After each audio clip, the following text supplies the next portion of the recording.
White, pastor of Bible-Based Fellowship Church, and I am proud to serve as Hope co-president and chair of this convention together with Pastor Brad Castle of Tampa First Seventh-day Adventist Church.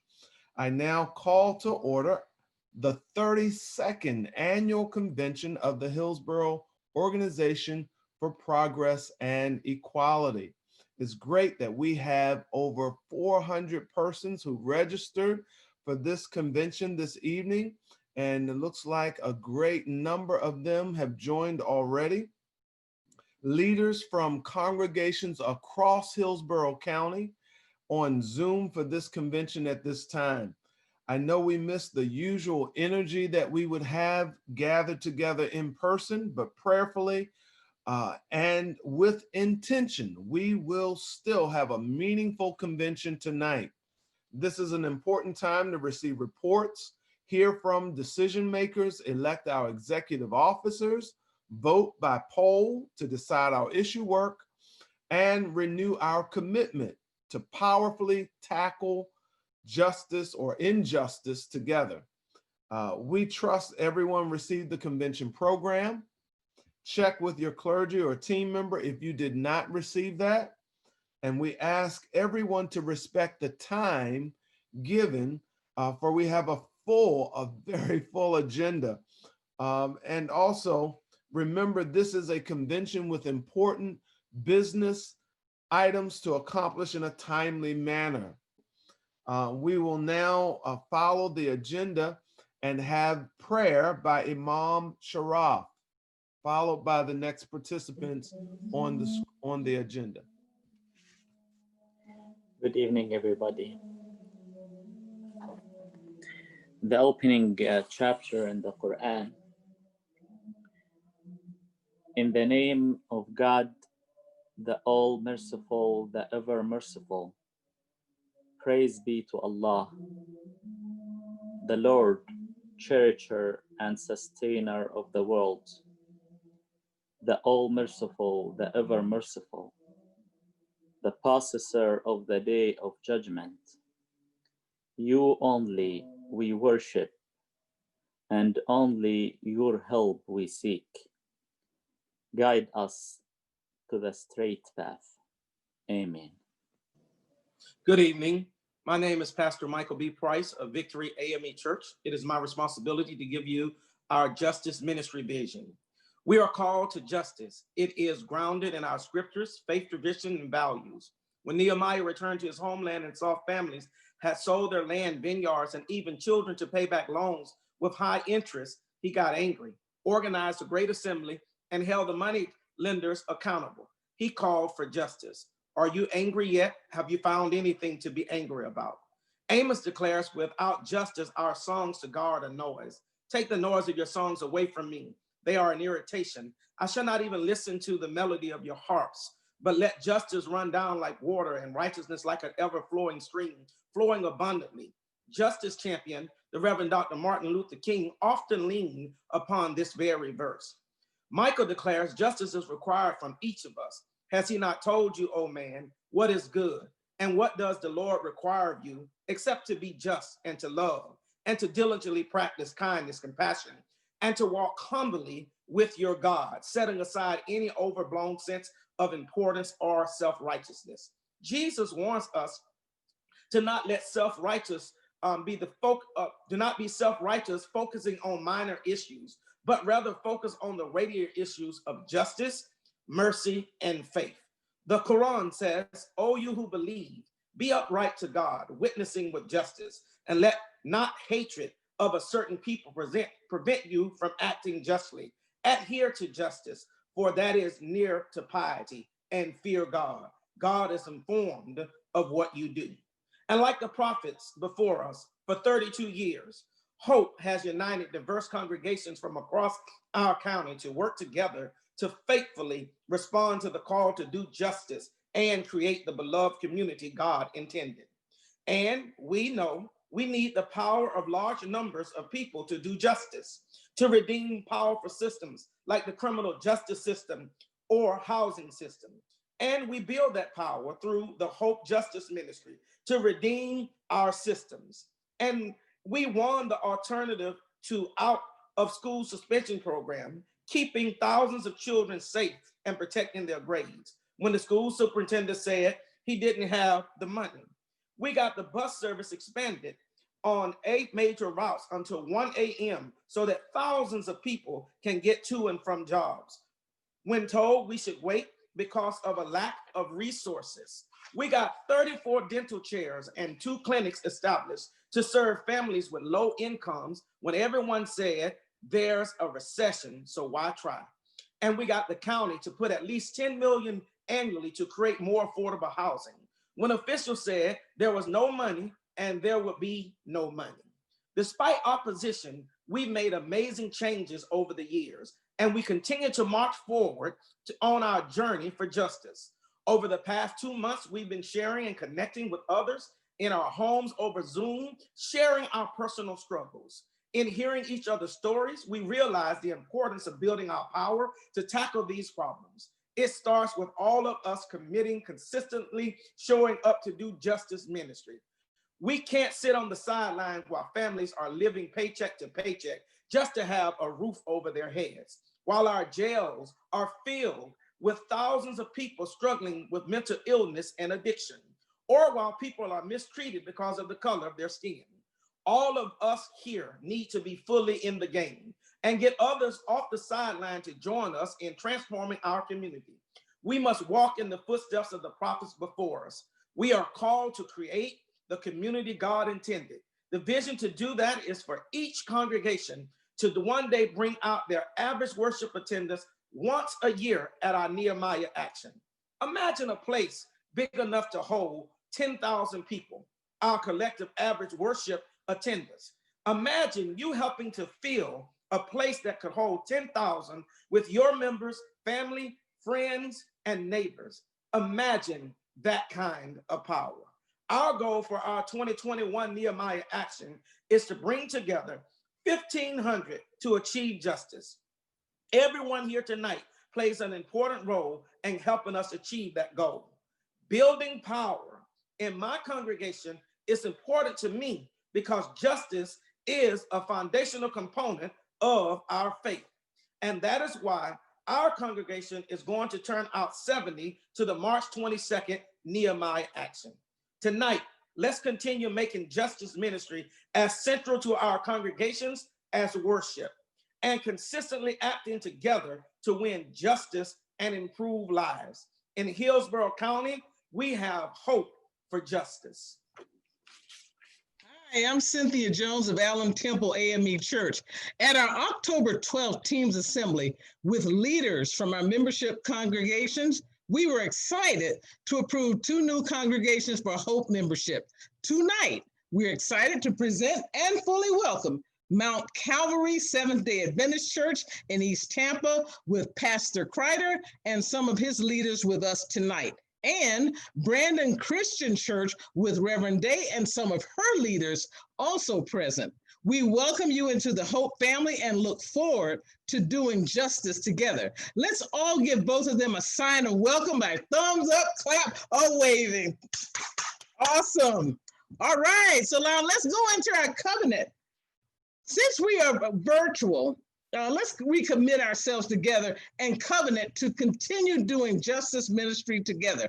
Our Hope Covenant is on page 3 of our program, so you can please look at your program. And since we're virtual, I will read it aloud and you can read along with me. As members of Hope, we covenant together to successfully live our values of justice, fairness, dignity, and love of neighbor.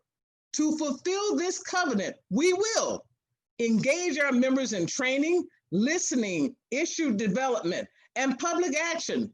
Build our power by developing justice ministry networks, connecting members and neighbors together. Listen for and prioritize common community problems and support our agreed upon goals for justice. Select leaders in our congregation to serve as justice ministry team members and on the Hope Board, and take ownership for building the financial viability and capacity for our justice ministry by giving our annual membership dues, and investing and inviting individuals to invest as well, and building relationships of mutual respect with the business community. So tonight, we covenant together in hope to continue doing justice, powerfully speaking truth to power to improve the quality and wholeness of life here in Hillsborough County. So be it, amen. All right, so now congregations, let's get prepared. We're gonna do our roll call tonight of every congregation. So please be ready. When I call the name of your church, wave hands, thumbs up, but be ready. So when I start reading that first name, be ready to go on and plug in and do the thumbs up. All right, so we're gonna start with my church, of course. I'm always first usually. Allen Temple AME Church. All right. Bible-based fellowship with 78 registered. Brandon Christian, 7 registered. First United Church of Tampa, 42 registered. Come on, let's get it going. Hyde Park United Methodist, 36 registered. The Islamic Community of Tampa, 7 registered. Mount Calvary Seventh-day Adventist, 15 registered. Mount Zion AME Church, Port Tampa, 5 registered. Nativity Catholic, 58 registered. All right, let's get it going. New Macedonia Missionary Baptist, 1 registered. Palmacia Presbyterian, 44 registered. St. Andrew's United Methodist, 26 registered. St. Catherine's Episcopal, 1 registered. St. James House of Prayer, Episcopal, 19 registered. All right, I see that hand, Ellen. St. Mark's Episcopal, 20 registered. All right. St. Paul Lutheran, 4 registered. St. Peter Claver Catholic, 13 registered. Tampa First Seventh-day Adventist, 9 registered. All right, Pastor Caswell. The Myatt Project, 1 registered. Trinity CME, 1 registered. Unitarian Universalists with 14 registered. That's always a tongue twister for me. And last but not least, Victory AME with 19 registered. All right, Reverend Price. Okay, thank you for representing your congregation tonight. We see on the screen, and let's see if it's presented yet, of how many at least are here. How many network members and clergy are here tonight, along with guests. So Caitlin or Sharon will present that soon. We welcome the guests with us tonight and invite you to move forward along with us. May we all find the strength, courage, and joy needed to fulfill our covenant to achieve justice together in Hillsborough County. In working together, there is hope for justice. All right, thank you so much. And I forgot to say, we have 3 registered with Allen Temple AMB. Thank you. Hi, I'm Lois Price from First United Church of Tampa. Can everybody hear me? Good. You know, to do justice ministry, we build our power through organized people, but it also takes organized money. Every year, Hope members take time to build ownership for our justice ministry through individual investments. Your investment in the Hope ministry lets us do our work of justice here in Hillsborough County. You know, I personally invest because I know that every dollar that I invest leverages hundreds of dollars in community improvements. As each of us invests, we get millions of dollars of changes that positively impact tens of thousands of families. Our financial investments leverage millions of dollars of improvement in our community. In the last 3 years, we worked with the county to approve $25 million to create more affordable housing. In the last year, at least 400 children got civil citations instead of being criminalized for the rest of their lives. And we estimate that those 400 civil citations saved taxpayers about $1.8 million. We want to thank each person who took ownership for our justice work by investing. Congratulations. So let's give a thumbs up to everyone who financially invested in Hope in 2020. We want to acknowledge congregations that raised individual investments totaling over $5,000. This is exciting. This includes Bible-based Fellowship Church, $5,414. St. James House of Prayer Episcopal, $5,885. St. Andrew's United Methodist, $5,950. Unitarian Universalist, $7,213. First United Church of Tampa, $9,250. Nativity Catholic, $9,410. And this is unbelievable. Listen to this. We especially want to recognize Hyde Park United Methodist Church as the congregation who brought in the most individual investments. Wait for it, $18,125. Caitlin will share a certificate online. Congratulations, everybody, and especially Hyde Park. This is our most successful congregation drive ever, and it's really inspiring, and it reflects our ownership for achieving needed justice in the systems impacting our lives. We appreciate everyone who invested and asked other people to invest in hope. Because of you, we can continue this important work together. Also, the Hope leaders visited local businesses to develop relationships of mutual respect and to secure corporate investments. We appreciate our corporate investors who support our community work and the 28 Hope leaders who went to meet with executives. And we want to publicly thank the corporate investors who are here with us tonight. Jack Berlin of AccuSoft is here. Angela Hatcher of, Angela Hatcher of Blue Sky Communities. Paula Rhodes of Invictus. Jason Renard of Kempton Renard, and Brian Moore of GHD. Thank you all for investing in Hope's work to improve the health and vitality of our community. Our individual and corporate investors are recognized on pages 10 through 12 of your program. You know, this year's total goal for individuals and corporate was to raise $132,000 in investments. And to date, we have received $75,000 from individuals and $63,000 from corporations, totaling $138,916. So we actually exceeded our goal. During this year, it has become even clearer that working together for justice is critical. We need to keep building and expanding this justice ministry to address systemic problems in our community. If you haven't invested yet, there's still time. If you know of a business open to hearing our story, let us know. This is our justice ministry, so let's own it. Let's all invest and let's keep telling Hope's story so that others invest too. We thank all who invested in the Hope Justice Ministry this year. Because of you, we continue to have hope for justice in Hillsborough County. Thank you. Thank you, Lois. And thanks again to all of our investors. We appreciate you.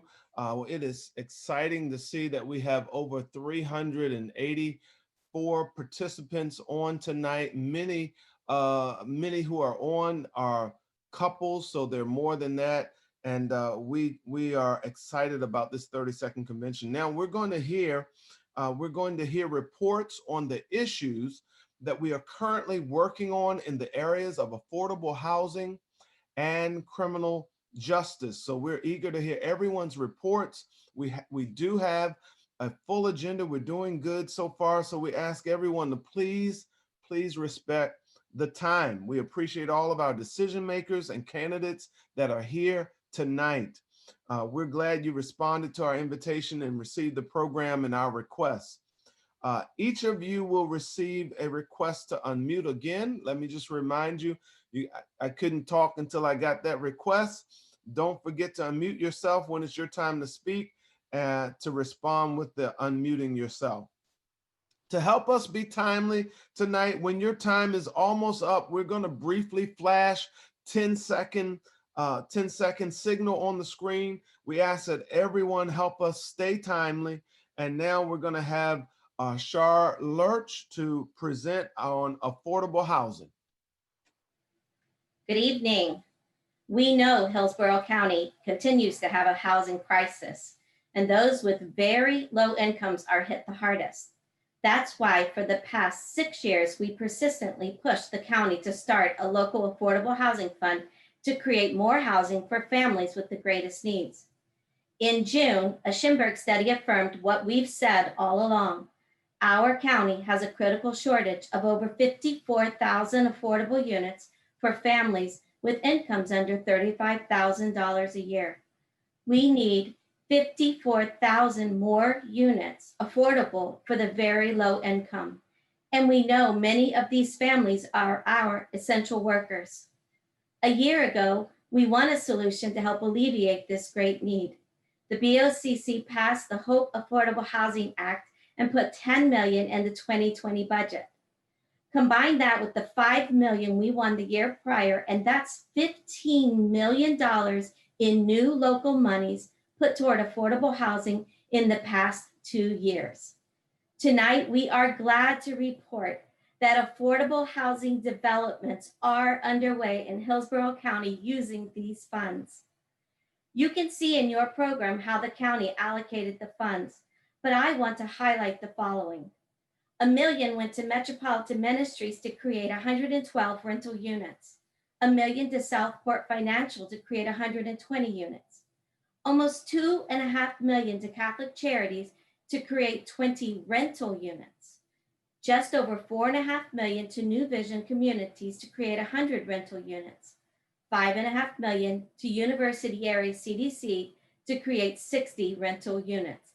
That is 412 new units across Hillsborough County. I know we have a long way to go, but there will be more created because on September 17th, the BOCC approved another $10 million towards affordable housing in the 2021 budget. We want to thank Commissioners Oberman, Smith, and Kemp. We appreciate your dedication to getting this fund established to meet the affordable housing needs in our county. We invited all 7 county commissioners and the 6 candidates running for the 3 commissioner seats to join us tonight.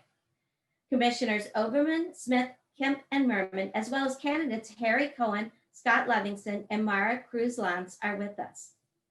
Commissioner Oberman, we appreciated meeting with you recently to discuss the use of the Hope Fund as a countywide commissioner and chair of the Affordable Housing Advisory Board. We offer you 2 minutes to give a status report on the use of the $15 million in Hope funds. I will follow your report by asking you a question. We'll give you that 10-second signal before your time is up. Commissioner Oberman. Good evening. Thank you so much for the invitation to be here. And I am excited about the progress we've made over the last couple of years.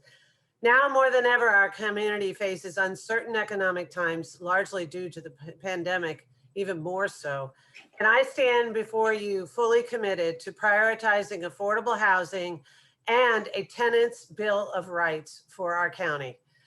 As Vice Chair of the BOCC, Chair of the Affordable Housing Committee, and a member of the Juvenile Justice Board, I'm working tirelessly with our colleagues and county staff to increase affordable housing in any way we possibly can, including a community land trust, which we're working on, innovative tools, and incentives, financing or incentives, land use incentives for development of affordable housing. Your convention booklet really covers 90% of what I was going to talk about tonight. So please, please take the time to read it. But the Board of County Commission continues to make the commitment of every year keeping the Hope fully funded with the $10 million each year. And if it's not used in that year, it rolls over and is added to the next year. So those funds don't get swept away. It is key that we deal with that critical shortage of 54,000 units that are short for the people under 50% of AMI. And I really want to commit to you that I want to make sure that you and I and our board continue advocating with Hillsborough County and Tallahassee for affordable housing in our community. The Community Land Trust would allow for properties to be affordable for perpetuity. So we're looking on creating that that legacy. I thank you, the members of Hope, to protect our tired, our poor, and our neighbors that are looking for a safe place to lay their head. And I truly appreciate the invitation to be here. That plan for affordable housing is in a very, very, very large document. And I can send it to anyone that's interested in actually reading through it. It's thousands, hundreds of pages, but it gives you a good idea of all the different programs we're using, including rehab, to keep homes safe and healthy for low-income families. Thank you for your report, Commissioner Overman. Thank you for the invitation. So I would like to ask you, Commissioner Overman, will you agree to protect the Affordable Housing Fund and work toward using more of the fund to serve the very low income? Absolutely. Thank you so much. Thank you. Commissioner Smith, Commissioner Merman, and Commissioner Kemp, as well as the candidates, you may have up to 1 minute to respond to the same question. Please respect the time. Commissioner Smith, as a countywide commissioner, will you agree to protect the Affordable Housing Fund and work toward using more of the fund to serve the very low income? Yes. Am I on? Can you hear me? Okay. Yes, yes, yes, of course. For some time now, my staff and I have been working closely with Hope's leadership on this effort. And they know that at every single opportunity, I have advocated for prioritizing funding for housing for the lowest income families and seniors. I've pressed for more funds and more housing to go to those with very low income, and I've supported capping the high end so we really focus on the low end. I am wholeheartedly committed to making sure the Hope funds are spent wisely to put affordable housing in the locations that will best serve those with low incomes, in those central areas where they have easy access to jobs, medical services, and public transit. And sorry, that blocked my screen there for a minute. So it's important that we put this housing where they have access to jobs, medical services, and public transit, not somewhere out in the hinterlands where they each have to own their own car and drive for an hour to get to jobs and services. So we will spend that money and spend it wisely, working together. And thank you all for your tireless efforts to help our community prosper together. Thank you, Commissioner Smith. Commissioner Merman, if elected to District 6 countywide, will you agree to protect the Affordable Housing Fund and work toward using more of the fund to serve the very low income? Can you hear me? Yes. Thank you. Thank you for the invitation, and such a pleasure to be here. Absolutely. We've worked hard to get to this point. You all know that. And Commissioner Overman's definitely led the charge and done a great job. And as an active member on the Tampa Hillsborough Homeless Initiative Board and one of the founders, we're actually even trying to supplement what we're doing in affordable housing through our speed leasing events. And I hope that I can hook you all into that and give you more information. We have given homes to over 60 people experiencing homelessness so far this year, and we can do more. And that's through the partnerships, I think, between Hope, Tampa Hillsborough Homeless Initiative, and all of our vital community partners. We're all going to need to work together. And that's what is really great about what the Board of County Commissioners have done. And we're just going to go to work and do more. Thank you so much, Commissioner Merman. We're happy to set up a meeting with you should you be elected to District 6.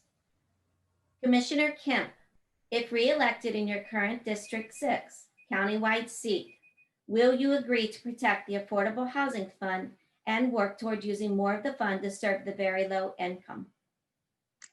Absolutely, yes. And I'm so pleased that you've brought that forward as a priority to make sure that that happens and that you're kind of riding herd over this money into the future, because that is most definitely where it should go. And I'm pleased to be with you all here at Hope tonight. I think it's appropriately named Hope always moves my soul kind of to feel the strength of this organization and the work that you all have done. And I'm remembering back to 2016 when I was first elected, and Victor Christ and I were the only commissioners who showed up for the first 2 years of those HOPE meetings from 2016 to 2018 to talk about affordable housing with you all. We didn't have the votes then, but you didn't give up. Your tenacity created the foundation for the success that you all made in the HOPE Affordable Housing Program. So I feel very fortunate to be here with my fellow commissioners, Smith and Overman, who when they got on in 2018, really pushed this forward and we made it such a reality. Thank you so much for your leadership and your help to get it done. A permanent $10 million a year for an affordable housing trust fund. I'm so proud and honored to work with HOPE and that you all persisted and made it happen. Thank you so much. Thank you, Commissioner Kemp. Mr. Levinson, if elected to District 1, will you agree to protect the Affordable Housing Fund and work towards using more of the fund to serve the very low income? Hello, everybody, and I'd like to thank you all for inviting me here tonight. The simple answer to that is yes. For the past 25 years, I have been working with roughly 3,000 children a year. Approximately 75 to 80% of these children come from families that are at the low end of the socioeconomic scale. Because of that, I am working with them on a daily basis. I am in the neighborhoods. I see what it takes. I see them living in cars. I see them needing help for just feeding their families. The cost of living has been going up in Florida and especially in Hillsborough County in the Tampa Bay area for a while now. Rent is skyrocketing. I feel it is important to take care of our families and the individuals in need. We must make sure to use these funds for all areas of need in our community. With the effects of the virus going forward, we will need to have intelligent and cohesive ideas and plans. I really believe that my 20 years in private business and my 25 plus years working with these families gives me the skills and the needs that I have to contribute to these plans moving forward. Thank you, Mr. I Levinson. really want to help these families very much. Thank you so much for your commitment. Mr. Cohen, if elected to District 1, will you agree to protect the Affordable Housing Fund and work towards using more of the fund to serve the very low income? Well, thank you very much for having me tonight. I'm Harry Cohen. I'm a candidate for the Board of County Commissioners in District 1. And the short answer to your question is yes and yes. Not only will I commit to protecting the fund, but I would like to see the fund enhanced and even grown to provide even more affordable housing than is even currently planned, because the fact of the matter is we are going to need it. The COVID epidemic and the economic fallout from it are going to create a major housing crisis beyond what we've already seen in terms of current prices. The eviction moratorium did not include money for rent. It didn't include money to landlords that can't pay property taxes and maintenance fees. And the bottom line is a lot of people are going to be put out of their homes without a massive federal intervention in the next few months. The county needs to step in and be a catalyst to keep people in their homes and prevent the crisis from worsening. But the short answer to your question is yes and yes about the Affordable Housing Trust Fund. Thank you so much, Mr. Cohen. Ms. Lance, if elected to District 3, will you agree to protect the Affordable Housing Fund and work towards using more of the fund to serve the very low income? Yes, I would. I am a first-generation Cuban American. I grew up in Ponce de Leon projects in Ybor City, and I know how important housing means to the community. I also worked 35 years in commercial construction, and I know how much the price of living, the cost of living has gone up and housing has gone up. I'm also a landlord, and I do rent affordable to my tenants. I do a lot for them. So I am very passionate about affordable housing, and commit to continuing the program. Thank you, Ms. Lance. Thank you to all the candidates and especially to our commissioners for being here tonight. We look forward to working with you in the future. Father Steve? I would like to add my thanks to all of the commissioners and candidates who accepted our invitation to join the more than 400 of us who are here at convention this evening. And I'm especially grateful that all of you have committed to protecting the Affordable Housing Fund and for seeking to allocate a greater and greater percentage of that fund to the low and very low income who desperately need it. And we need to make more and more of a dent in those 54,000 units that we need in that category. So I now move that this convention accept the Hope Teams Assembly recommendation from a couple of weeks ago to continue monitoring the specific use of the local affordable housing fund to ensure that $10 million in the 2020 and 2021 county budgets is used to create and rehab more quality housing that is affordable for working families and seniors with very low incomes at 50% of the average median income or below. That is my motion. Okay, thank you, Father. We've heard the motion as moved. Is there someone to second it? I second. This is Okay. Lois. Thank you, Lois. I don't think there's any questions. You see a question on the poll. And so if you would go ahead and vote by indicating yes or no. So if we have, I think that has been, I saw the result pop up. We are going to continue forward to move on to criminal justice. Reverend Dr. Bernice Powell Jackson. Hello, I'm Reverend Bernice Powell Jackson from First United Church of Tampa. 400 children are unnecessarily arrested each year for first-time minor misdemeanor offenses because they live in Hillsborough County and not Polk or Pinellas. No child should be branded for life with an arrest record for a childhood mistake.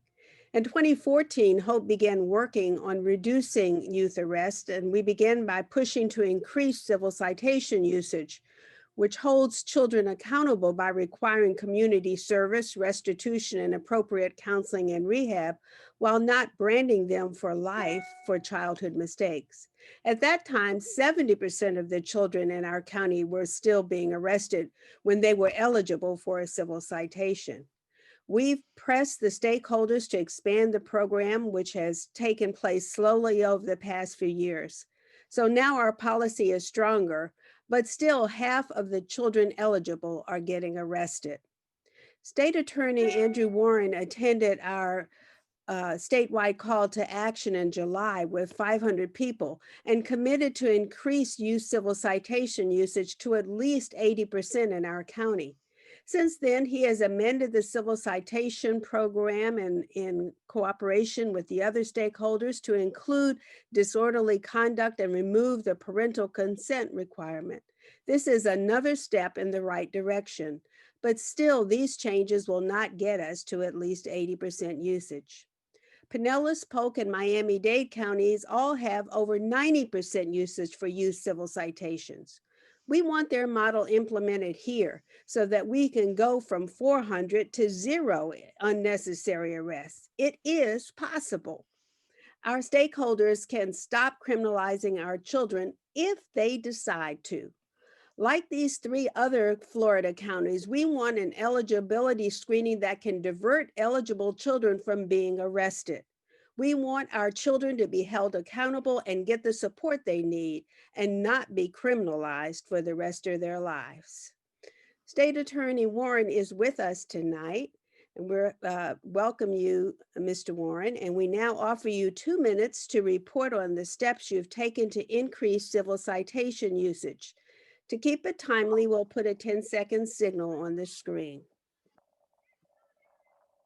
Good evening, everyone. First of all, forgive me for the casual appearance. I'm actually at my daughter's softball game. I've been coaching her team for several years now and stepped away to have this important conversation tonight. It's actually a good place to start because when these girls make mistakes on the field, we give them second chances. When they make mistakes in life, we want to give them second chances. And we want those same second chances eligible for everybody in our community. And so I came into office on a mission of reforming our juvenile justice system. And one piece of that was expanding, really creating a civil citation program, something that Hope had been pushing for years. Within about 6 months in office in the summer of 2017, we got the program launched and off the ground. We've expanded it now twice. The first time was to include more eligible offenses. And earlier this year, we increased it again, we expanded it again, to address some of the shortcomings that have led to arrests that continue to be made.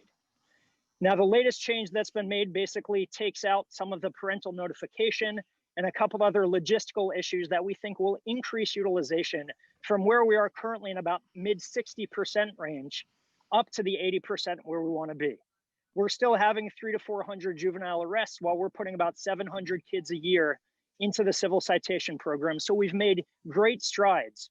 But I'll be the first to tell you, we do have more work to do.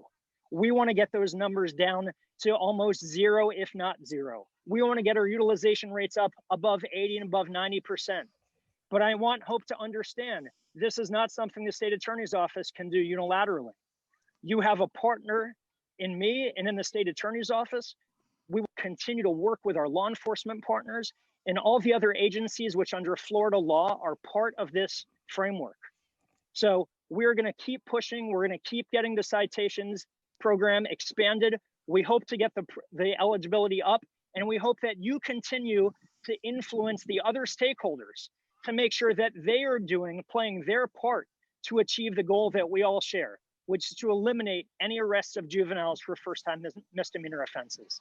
Thank you. Thank you, Mr. Warren. I have one question for you. We are still asking for your leadership.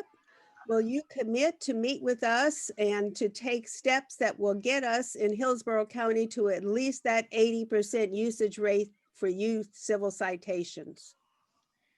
Absolutely. I will continue to meet with Hope as I have for the past 4 years.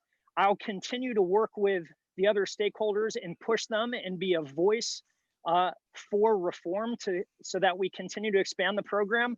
But as we've talked about before, the state attorney's office are not the people out in the street making arrests. The state attorney's office doesn't have a unilateral authority to do this. So this is something we need to get all the stakeholders on board with.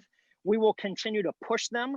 We've had a couple expansions and we need to do more. And you have my commitment that we will continue to do everything we can to get our civil citation program to where it should be in Hillsborough County. Thank you. Thank you. I'd ask everybody here tonight to give me a thumbs up if you're willing to fight for our children here in Hillsborough County. Thank you very much. Thanks, Mr. Warren, for being with us. Thank you so much. Have a great evening. You too. We're going to now turn to crisis intervention teams. 80% of the people in our county jail have both a mental illness and addiction, and 40% have a serious mental illness. Our jail should not be a warehouse for these members of our community. We know that this problem is complex. Community resources and destigmatizing mental illness are critical to tackling our mental health crisis. Yet it's also important that law enforcement officers are adequately trained to identify someone who is experiencing a crisis and that they have the skills to de-escalate the situation and know which services they can take people to. People experiencing a crisis need services, not handcuffs.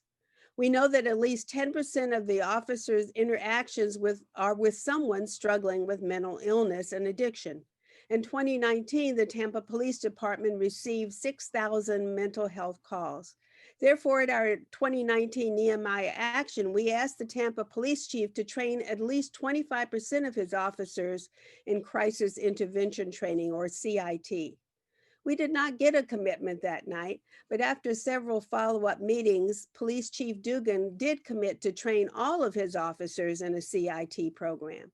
It's our understanding that that training began last January and that all of his officers are now trained. Police Chief Dugan is with us tonight, and we offer you, Chief Dugan, 2 minutes to report on steps that you have taken to ensure that all of the TPD officers are trained in crisis intervention training. To keep it timely, we're going to put up a 10-second signal on the screen. Welcome, Chief Dugan. Hello, good evening, everyone. Yes, we have moved very quickly once we were able to get our program together. Like you had said, I was slow to commit to it because I wanted to have a good program together. I'm very happy with what we did. We went above and beyond.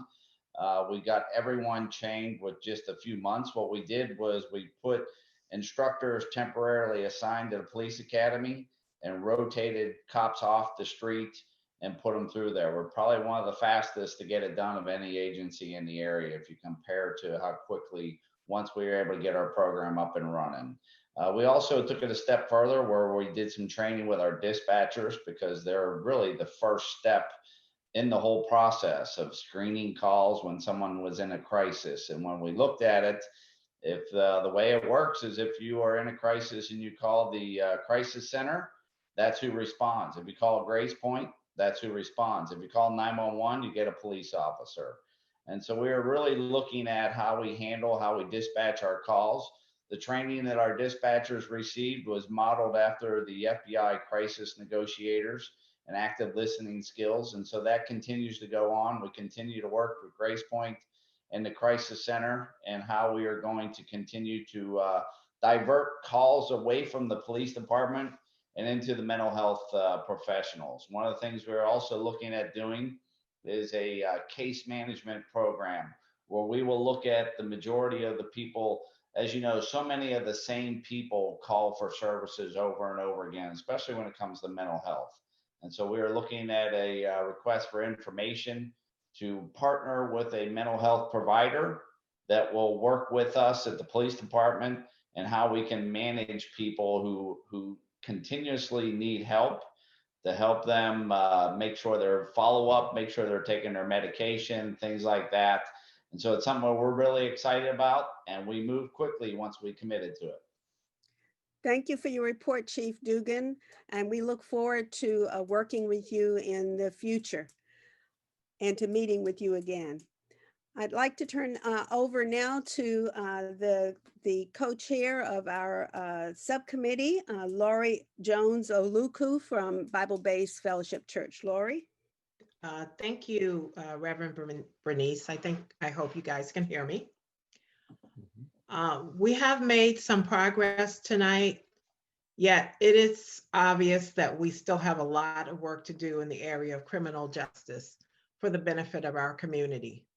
With good research and issue development, we can bring criminal justice proposals to the 2021 Hope Nehemiah Action.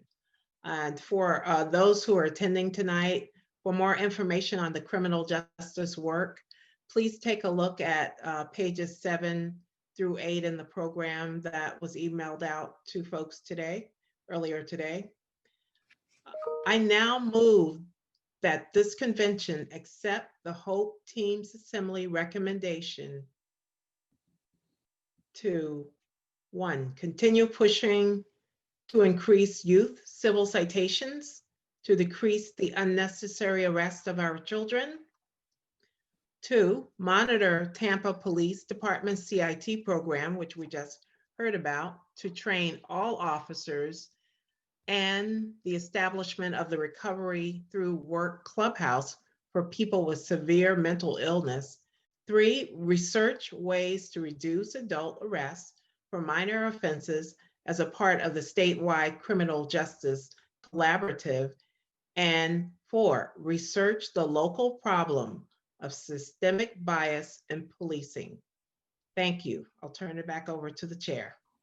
Thank you for the motion. You've heard it, 4 parts to that motion. from our Criminal Justice Committee. And is there someone to second that motion? I will. This is Bernice. Okay, Reverend Bernice Powell Jackson has been moved to second. The question is on the screen through the polling. As moved, the 4 parts, you can indicate yes or no. Okay, we have agreed. It's been carried. We are going to continue that work in criminal justice. Thank you. Now, Father Tapp is going to lead us as we go further on now our part on sacred conversations in house meetings. Good evening, everyone. I'm Father John Tapp from Nativity Catholic Church in Brandon. It's great to see so many people here tonight. It's a wonderful thing. This year, we brought together over 468 people for sacred conversations in 56 house meetings, as well as one-on-ones throughout Hillsborough County. These conversations truly are godly and sacred. They have several purposes. The first is to surface challenges to our families and neighbors. Secondly, to build and strengthen relationships among us. And third, to build our power for justice by growing our justice ministry networks. We do that because our power doesn't come from our political influence or our money. It comes from our people.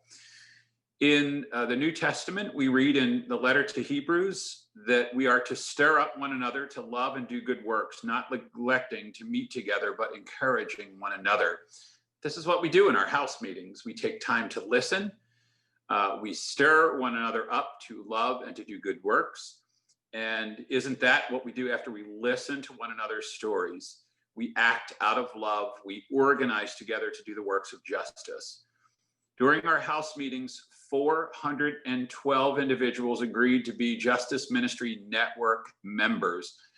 That's a great, great number that is edifying, but we actually need 560 committed network members to safely reach our Nehemiah action goal of 1,500.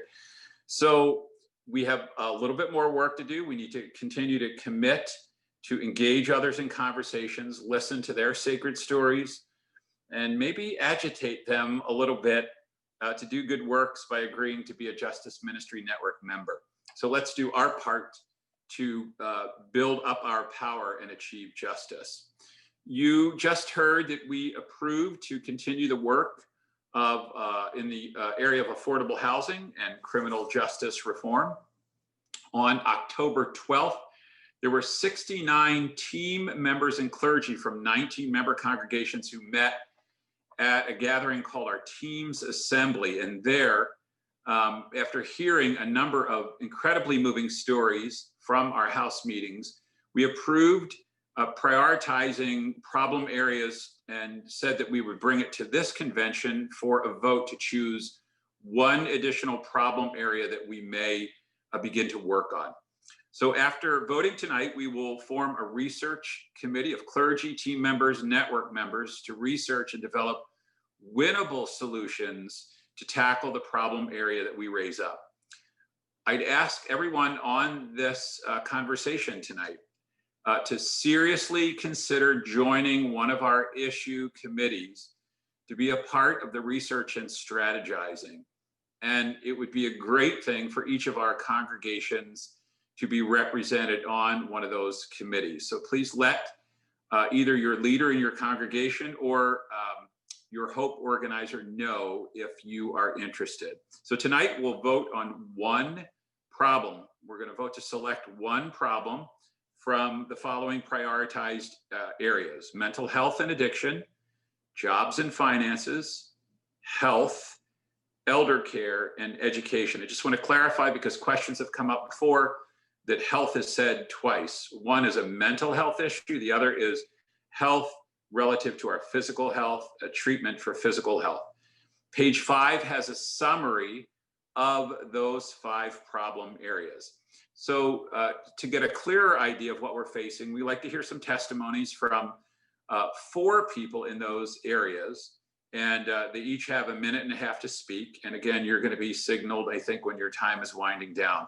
But the first issue that we're looking at is relative to elder care, and Greta Bennett from Bell Shoals Baptist is going to offer a testimony. Good evening, everyone. My name is Greta L. Bennett. I'm a retired military officer with over 29 years of service, and I care for my mother. My mother is 92 years old with advanced Alzheimer's. It has been a long and exhausting struggle navigating health insurance and caregiving agencies.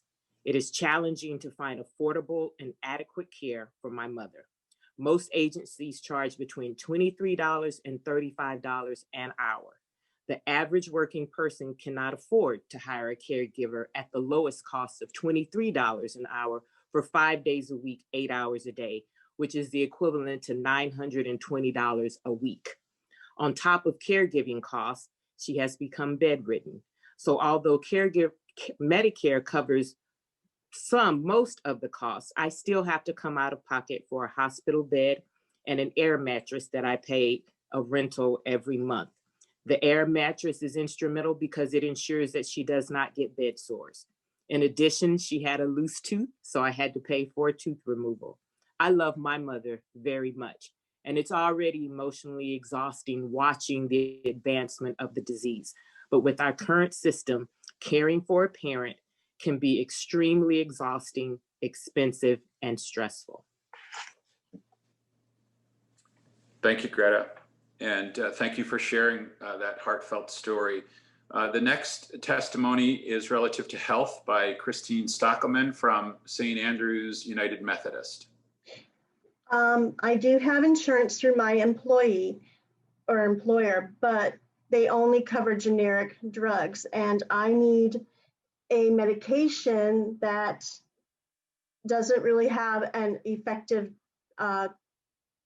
generic to regulate my body temperature. What's been happening is once I start getting hot, I get super hot to the point where I get nauseous and I get the dry heaves. And that can happen after walking up the flight of stairs at my job, doing 10 minutes worth of sweeping or mopping. And it takes over 30 minutes to cool back down, and I have to have a fan blowing directly on me. Without being covered by insurance, the medication costs $200 a month. I did dish out $200 for a 30-day supply, and it's gone. And doing $200 a month is not sustainable for my family or myself. So I've been doing without it, and I'm trying to figure out how to use the generic, but the doctors don't really want to prescribe it because it doesn't have the same efficacy. Christine, thank you for sharing your story as well. We're grateful. Relative to the issue of jobs and finances, there's a testimony from Catrielle Grant Hope from St. Mark's Episcopal. Good evening. Like many my age, I left school with mountains of student loan debt. As a first-generation Barbadian American, my support system is solely my parents, with whom I was forced to move back home with in an attempt to build up my savings. Despite their personal financial concerns and my father's stage 5 kidney disease, I persevered and sought a job that gave me health benefits, a 401k, and free tuition to continue my education. I finally felt as if I was on my feet, were under me again. But with the pandemic, my pay was cut 20%, and my mother was temporarily furloughed as well. As soon as I was beginning to tread water, a wave of new fiscal troubles knocked me over. At 27 years of age, I frequently am forced to juggle which bill to pay, whether it's my student loans, my credit card debt, medical bills, or helping my family with various utilities. So much so that I'm even seeking a secondary job in addition to my full-time course load to supplement the deficit from my full-time job salary. The COVID-19 crisis exposed the fragility of job security and finances for the world and myself. Thank you, Catrielle. And finally, mental health and addiction, Cindy Withers from Bible-Based Fellowship. Good evening. Can you hear me? Yes. Good evening. My grandson, who lives with me and his mother, was he was diagnosed with schizophrenia at the age of 18. He was then admitted to a psych unit, released, and he came home. About a couple of months ago, my daughter took him over to his girlfriend's house, and he came home looking strange. We knew he was taking drugs, but he said he hadn't done any drugs. At that time, we watched him. He didn't move, he didn't eat or bathe for 7 whole days and looked like he could kill somebody. I mean, he wasn't himself. We went through this for 7 whole days, and finally he passed out and he went to sleep. Due to the COVID, my daughter didn't want him to go into a psych unit, so she kept him home. So a couple of days later, he went back into the same catatonic state where there was no movement. We know he wasn't doing any drugs because he hadn't been anywhere. Finally, we had to call and got him readmitted back to the hospital. And then he was diagnosed with schizoaffective bipolar disorder, released, and came home. Every day we struggle to find out what's next. We don't know what he's going to do, if he's going to hurt himself, hurt one of us. So we struggle with this. It's very painful, and it's not something anybody wants to go through. So this is something he desperately needs help with. Thank you. Thank you, Cindy, and thank you to everyone who offered a testimony. I began and said these are sacred conversations, and truly you offered us something sacred, and you gave us a sacred trust to listen to them. Thank you for trusting us, and they certainly help us, empower us, strengthen us to work for some resolve to these particular issues. So thank you for doing that and for witnessing to us. I'm going to pass it over to Pastor Brad Castle, who's going to talk to us a little bit about the voting procedure. Okay, can everyone hear me? Okay, now we need to make a decision on a new area to focus our work. There are lots of pressures on our families, yet we can't effectively work on all of them at this time. We ask you to vote according to the stories you have heard and what is most important right now to your family and members. Again, we will be choosing between, listen to this, mental health and addiction, jobs and finances, health, elder care, and also education. As we've been doing tonight, we will vote by poll. We will vote by poll. Yes, that's right, Father Tapp. Education is one area. Each network member and member clergy present has one vote. Okay, so each network member and member clergy present has one vote. Okay, number 2, if you are sharing a device, one of you can vote on the poll and then send your text to your team member with the other's vote. So you understand that one can do the poll, and the other can text a team member, one of your leaders, with the other vote. If you can't use the poll on your device, then send a text to your team member. That's bullet number 3. And number 4, team members will text staff votes and not on the poll to make sure it is counted. So team members will text staff votes, not on the poll, to make sure it is counted. Okay, so are we clear on that? So if you can't use the poll, then text one of your leaders, one of your team members, so that we can get that to the counting procedure. After voting on the poll, we'll have preliminary results. You will have until 8:20 p.m., another 10 minutes or so to get your vote in. If we are behind, we will just continue to work through this. Remember, whatever we collectively choose tonight, whether it is what we have individually voted for or not, we will stay united. Listen to this. We will stay united as an organization. United together, we can and will achieve justice. We also will need people to step up to join the committee that will be created, as Father Tapp mentioned, to help guide our work on the chosen problem area. We need you. We need help as we expand our horizons. The poll right now will now come up with the 5 areas. Please vote to choose one at this time. At this time, the preliminary results are in. We're not, right now, it looks like mental health and addiction is in the lead with 61%. So we're giving you the preliminary results. Caitlin shared that with us. Reverend Justin will announce the final results of our voting near the end of our meeting. So I just want to thank you for your voting. Remember, we will continue to tally the votes, and we will give you the final results near the end of our meeting.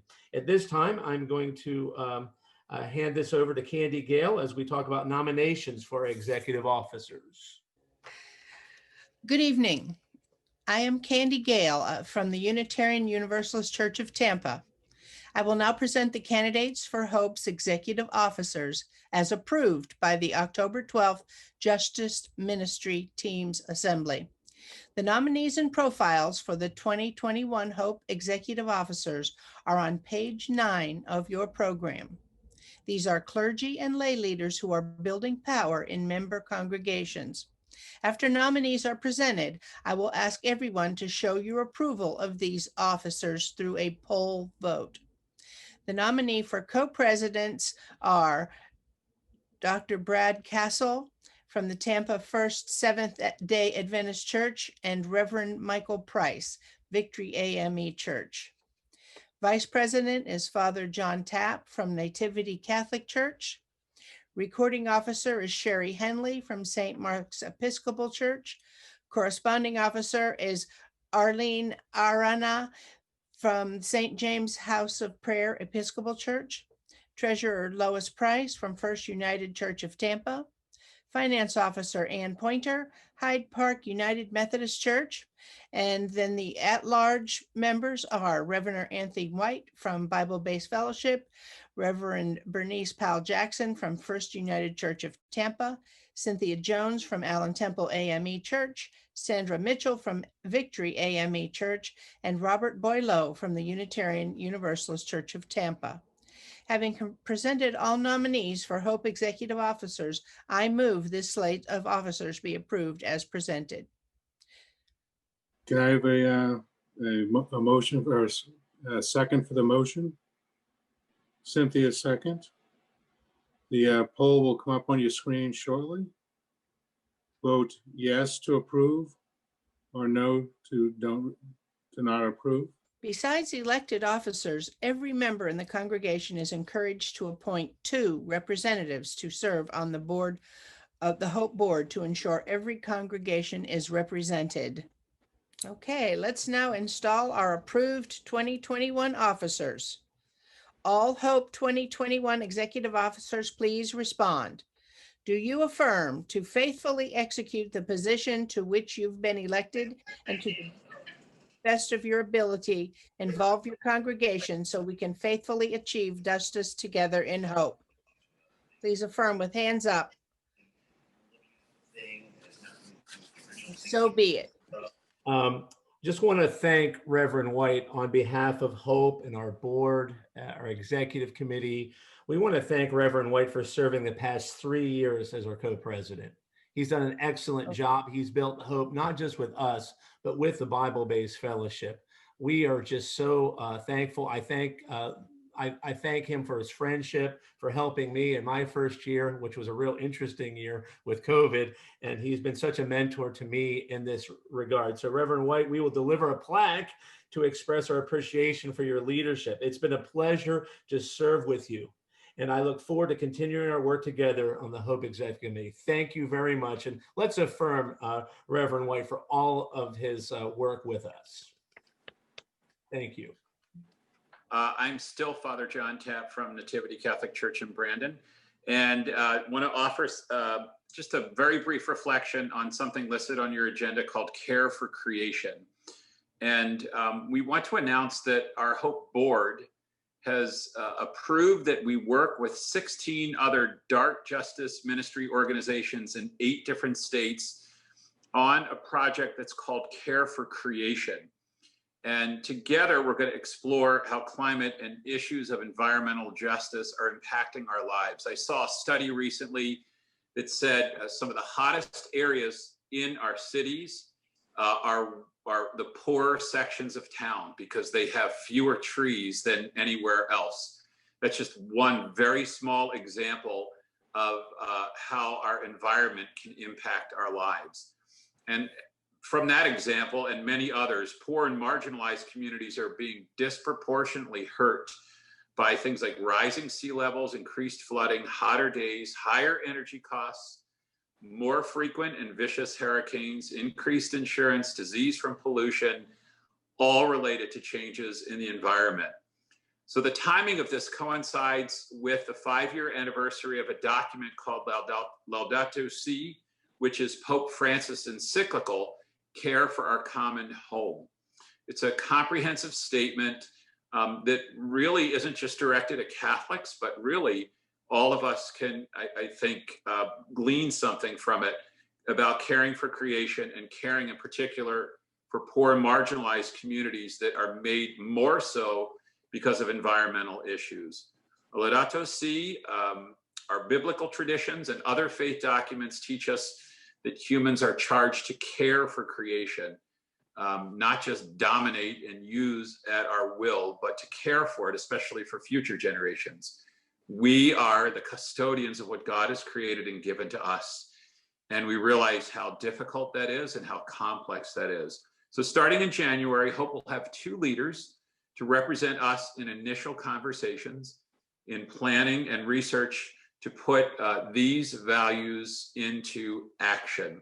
So it's at a study stage, information gathering stage, and we will hear more about that in the coming months and year ahead. Thank you. Good evening, everyone. I'm Father Bob Douglas. I'm at St. Mark's Episcopal Church in Citrus Park. Let us now commission leaders who are committing themselves to attend the DART Research to Action training November 12th and 13th.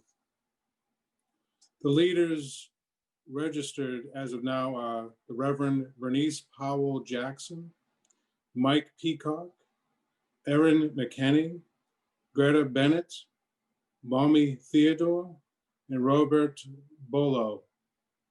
Brothers and sisters, we appreciate your leadership in responding to the call to equip yourself to develop winnable solutions to the problems we committed ourselves to tackle tonight in building a powerful justice ministry in your congregation.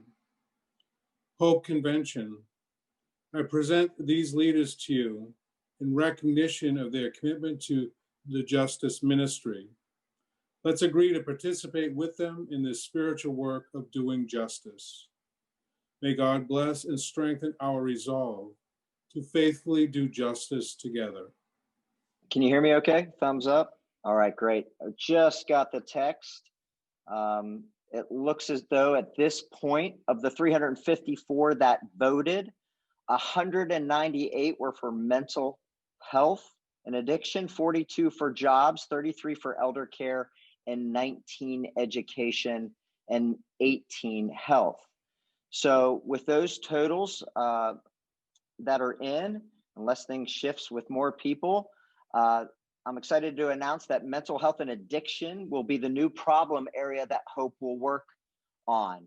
Tonight, we've also approved continuing to move forward in the problem area of affordable housing funds to make sure they're protected, and we'll continue to put pressure on and cultivate efforts towards criminal justice reform. So we've got lots of work to do, like we've mentioned. Again, we must build our justice ministry network so we have the power needed in the public arena to continue tackling these very serious problems that have ripple effects now and later.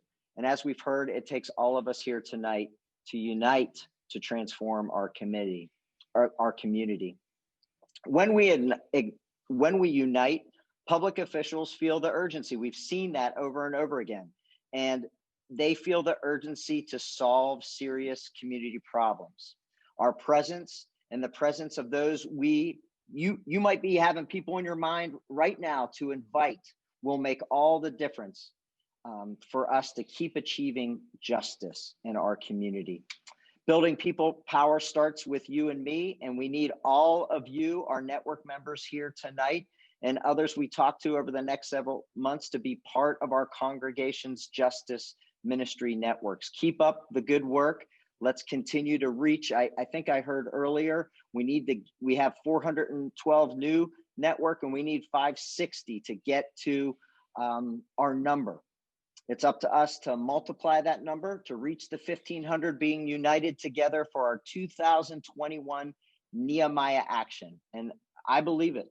And I hope you do too. We can do it. Building our ministry networks isn't easy. It takes time and attention and investment of time, but God calls us to do it. Too many lives are at stake, like we heard. And so let's remain united and move forward together. As we end tonight, it's important to remember the next steps. You might want to jot these down. You'll be reminded through communications, but you might want to write them down. You can see our next events and dates on the last page of your program. Again, Hope's local research action to training is going to start November 23rd on Zoom. It's going to be 6:30 to 8:30. And it's important that all congregations work to at least have one leader on all issue committees to help do the research as we develop the issues. And as network members, we commit to attend 4 major Hope events in the year. And hey, guess what? You're already got one of them down, and that's tonight. We want to make sure that the other 3 major dates are on your calendars. Put them on now. First, March the 1st is our rally. It's the next time that all of our justice ministry networks will unite and be together. March 22nd, that's the Hope Nehemiah action and our goal of having 1,500 people united for justice. And as a reminder for a network member, you're going to want to bring at least 3 people, which means you're going to probably have to ask 6. So get those people in your minds now. And then May 24th, seems like a long way away. It isn't. We'll have our justice ministry celebrations, and that's where we'll celebrate what has been done and invest in the justice ministry. These are major next steps of all of us that we'll all have to do to do justice together. So for the sake of our families and our congregation and in the community, let's stay united. Let's make God's love real, and let's fully participate in hope for justice. Thank you so much. I'd like to pass it over to Pastor Curtis Kreider. Good evening, everybody. My name is Pastor Curtis Kreider. I'm the pastor of Mount Calvary Seventh-day Adventist Church, and we are excited to be a part of Hope Ministry, and I have thoroughly appreciated the convention tonight. I'll be doing the closing prayer this evening, so let's bow our heads. Grant us, Lord God, a vision of your world as your love would have it. A world where the weak are protected and none go hungry or poor. A world where the riches of creation are shared and everyone can enjoy them. A world where different races, cultures live in harmony and mutual respect. A world where peace is built with justice and justice is guided by love. Give us the inspiration and courage to build it, we pray, through Jesus Christ our Lord. Amen. Amen. Well, thank you all again for joining with us. Our 32nd convention, Hope Convention, is officially adjourned. Have a great evening, everyone.